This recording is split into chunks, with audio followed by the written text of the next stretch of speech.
Olá, meu irmão, olá, minha irmã.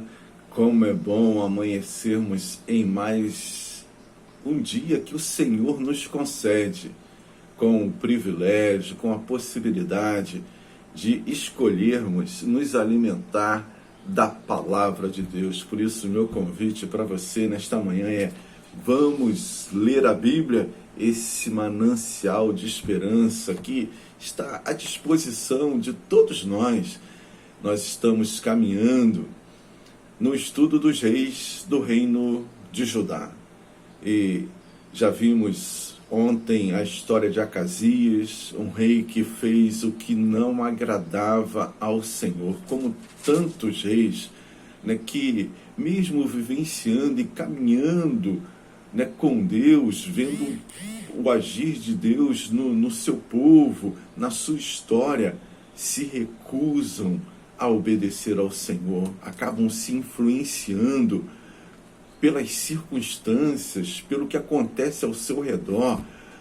A idolatria que dominava o mundo acaba fazendo parte também do povo de Deus, do povo que deveria ser aquele que adorava ao único e verdadeiro Deus.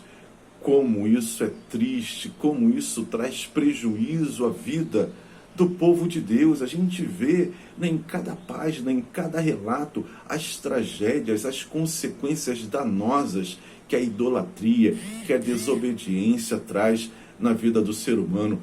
E eu e você, meu irmão e minha irmã, temos a oportunidade de aprender com estes erros e rejeitá-los e não cometê-los nas nossas vidas, porque o pecado, o desvio da vontade de Deus sempre traz consequências para as nossas vidas. Hoje, quando vamos ler 2 Crônicas, capítulo 22, versículos 10 a 12, e 2 Reis, capítulo 11, versículos 1, 3 e 13 e 16, vamos ver a continuidade dessa história.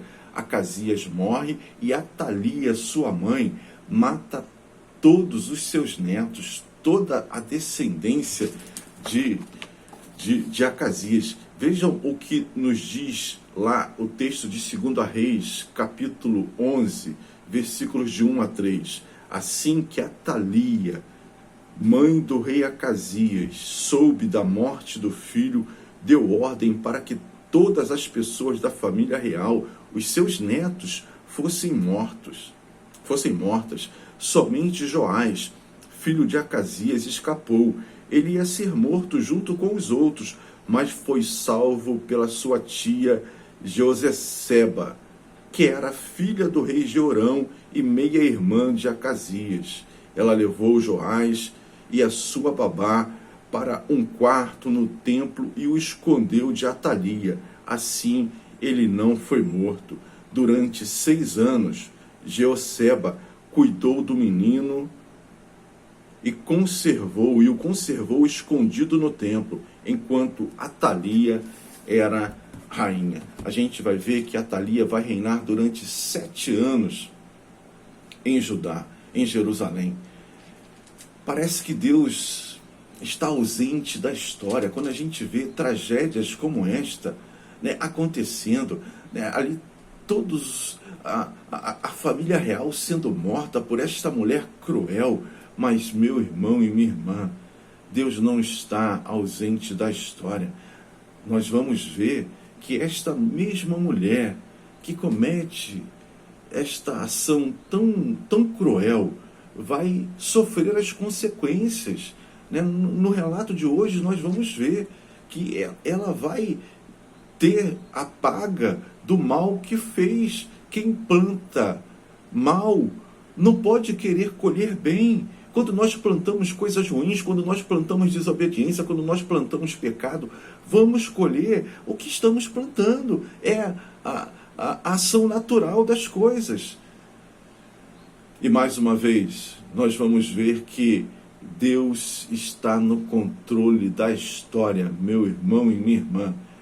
Aparentemente, parece que Deus perde o controle, mas não, Deus continua Senhor da história.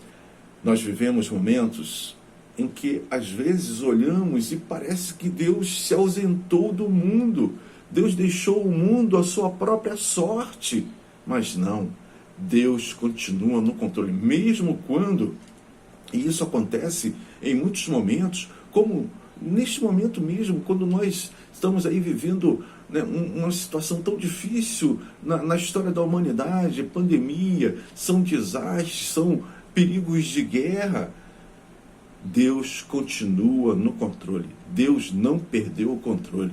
Tenho certeza disso. Por isso, nós podemos descansar, mesmo que as circunstâncias que ao nosso redor, as coisas estejam tão